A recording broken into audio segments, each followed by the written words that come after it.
Hi friends, మన పూర్వీకులు మరి ఏ పని తలపెట్టినా మరి దాని వెనక ఉపయోగము, అర్థవంతమైన లాభాలు ఉంటాయి.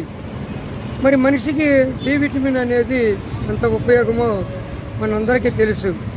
డి విటమిన్ వల్ల మనిషికి ఎముకలు బలిష్టంగా తయారయ్యి వ్యాధి నిరోధక శక్తిని మరి తయారవుతుంది. మనిషి ఆరోగ్యంగా ఉంటాడు. డి విటమిన్ కనుక లేకపోతే మరి మనిషికి ఎముకలు గుల్లబారిపోయి డ్యామేజ్ అయ్యే అవకాశాలు ఉన్నాయి. మరి డి విటమిన్ మరి సూర్యరశ్మి ద్వారా వచ్చే విటమిన్. మరి మనిషికి డి విటమిన్ ఎంత ముఖ్యమో మనకు తెలుసు. మరి ఎవరన్నా అరే ఎండలో నిలబడు, నీకు డి విటమిన్ అవసరము, డి విటమిన్ తయారవ్వాలంటే నీకు కావాలంటే ఎండలో నిలబడితే తయారైద్ది అని అంటే ఎవరు మరి నిల్చోరు, కొరకు పొట్టుపడేస్తారు. మరి అలాంటి వాళ్ళ కోసం మరి వీళ్ళకి డి విటమిన్ అవసరం.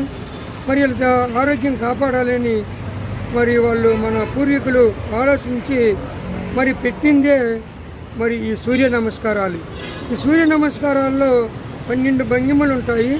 ఈ 12 భంగిమలు మరి చేసేటప్పటికి అర్ధగంట పైన పడుతుంది. ఈ లోపల మరి అతని యొక్క శరీరము డి విటమిన్ తయారు చేసుకొని అతను ఆరోగ్యవంతుడు అవుతారు. మరి మీరు ఆ యొక్క 12 భంగిమల్ని చూడాలని ఆతృతగా ఉందా? మరి చూడండి, చూసేద్దాం. చూడండి, మన వెనక ఉన్నవి ప్రతి ఒక్క భంగిమ. ఇది ఒక భంగిమ, ఇది నమస్కారం భంగిమ. ఇది వెనక వైపు ఉన్నాడు. మరి ఇది ఒకటి. చూడండి ఎలా ఉన్నాయో భంగిమలు. భంగిమలు ప్రతి ఒక్కటి మనిషికి ఆరోగ్యాన్ని మరి ఆనందాన్ని మరి సుఖాన్ని అందించే మరి భంగిమలు. చూడండి ఎలా ఉన్నాయో. ప్రతి మనిషి మన పూర్వీకులు మన కోసం కష్టపడి మరి ఇవన్నీ మరి ఆలోచించి చేయటం జరిగింది.